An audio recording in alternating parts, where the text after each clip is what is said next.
He who controls his own land controls his own destiny.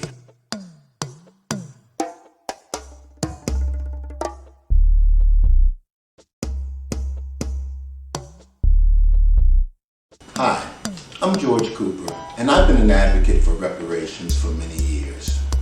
I think now is the time to have a serious discussion regarding reparations because of the political climate that's taking place in America right now.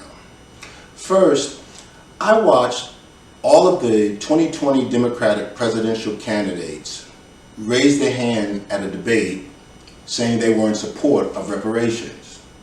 Then we all watched with horror as George Floyd was killed by police, which sparked a greater awareness among Americans that something needs to be done regarding the condition of African Americans in this country. Now we're witnessing the collapse and deterioration of America's institutions, from the distrust that we have in the presidency and the media, to the weakness of Congress and the hypocrisy of the Senate, to the corruption that we're seeing in the Department of Justice and the FBI, and now we're seeing the politicization of the Supreme Court and the CDC. How will this affect African Americans, and what can we do? Something has to change. Since Africans were brought here 401 years ago and enslaved, it has been a constant struggle for us to survive here in America. We have been held down by a country that has been built on systemic racism. We've been burned, we've been raped, we've been lynched, we've been subjected to substandard housing, substandard education, substandard health care. We've been victimized by the prison industrial complex and subjected to police brutality. And no matter who we seem to put in office, it never changes. We've elected black mayors, black councilmen, black senators, black governors. We've even had a black president. Yet our condition doesn't improve. It's time to stop this insanity and try something different. Reparations offers us an opportunity for self-determination, to return to our rightful place as rulers of our own destiny for our people. We're only going to get one chance at reparations, and this is that opportunity. We've got to get it right. Now, I've heard all types of ideas regarding reparations, but most of them are short-sighted. They're not long-term solutions. The way I see it, we only have three options. One is we can just talk and do nothing and let this insanity continue. Or two, we can let the government and our elected officials dictate a solution for us, which will guarantee that we will continue to be dependent on this government. Or three, we can demand what we want. And I say we demand land. We were taken from our land when we were taken from Africa. It's only right that we get land back. Now, don't get me wrong, I feel that we should have a monetary component to our reparations.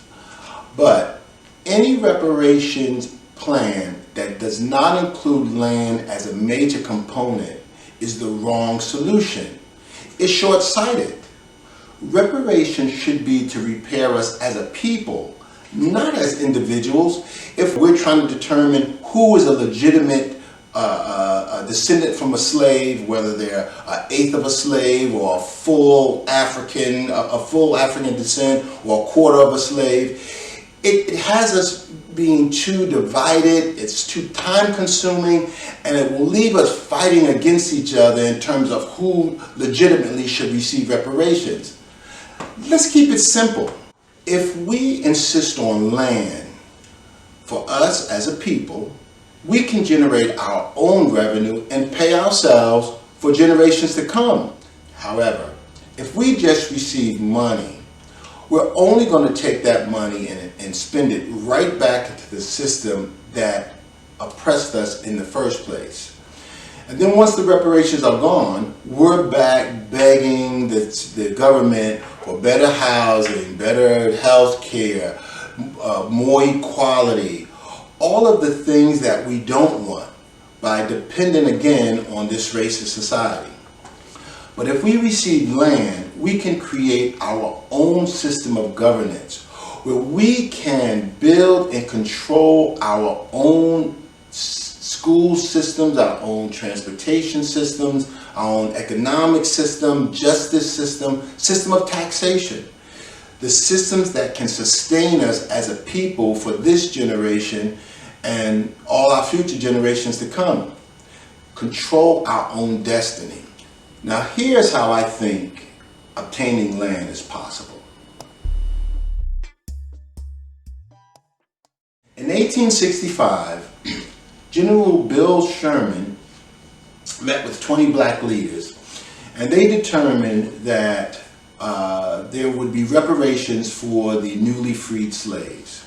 And at that time it was agreed under Special Field Order 15 that each of the freed slaves would receive 40 acres. And at that time there were 3.9 million slaves. Well, if you take 3.9 million slaves and give them all 40 acres, that's 150 million acres. Let's not reinvent the wheel. Let's let's demand that we receive that 150 million acres that was promised to us. It really doesn't matter who the 3.9 million slaves were. All that matters is that there were 3.9 million slaves. And if we agree collectively to take that land back to back to back and connected to each other and adjacent to one another, that would be the size of several states.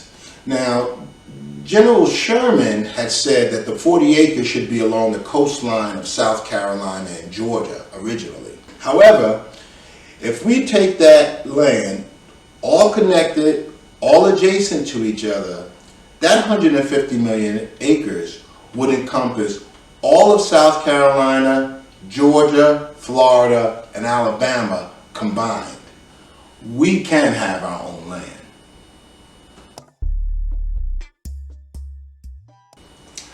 Now, I know many of you feel that the government will never let this happen. But let me remind you that reparations has been paid out in the past.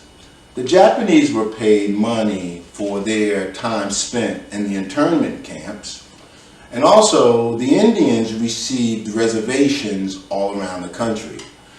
Matter of fact, just recently the Supreme Court awarded the Indians half of Oklahoma.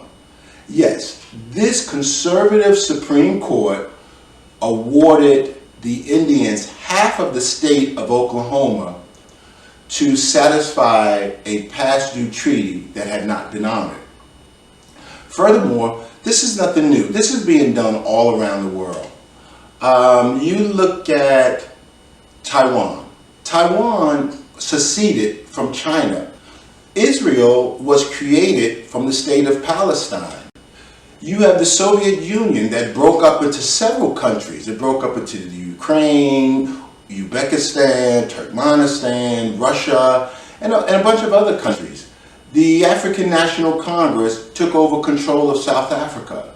And now currently you have Quebec trying to secede from Canada, you have Scotland trying to secede from Great Britain, and Catalonia is trying to secede from Spain, and on and on and on. And it can happen here too. But power concedes nothing without a demand.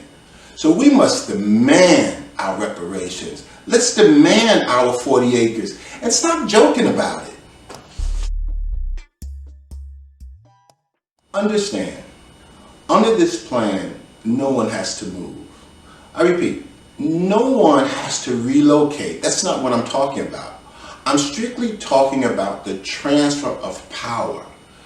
The transfer of control of the institutions that currently exist, where we can build our own system of norms and values and culture, where we can determine whether we want a system that's a capitalist system, a socialist system, a combination of both, or whatever we choose. But it's what we decide to have as a people. For 400 years, we built this country. We built its buildings, we built its institutions, its infrastructure. There's no reason why we shouldn't be given the opportunity to own and operate the system as part of our reparations. And like anything else, if you like the society that we're creating, you can stay and relocate to it and help it grow. But if you don't like it, you can move. You can move into another state, back into the United States, or wherever you'd like to go. But the land I'm speaking of would be run and controlled by African Americans. I always hear us talk about the black community this, the black community that, investing in the black community. But there's no real black community. Why?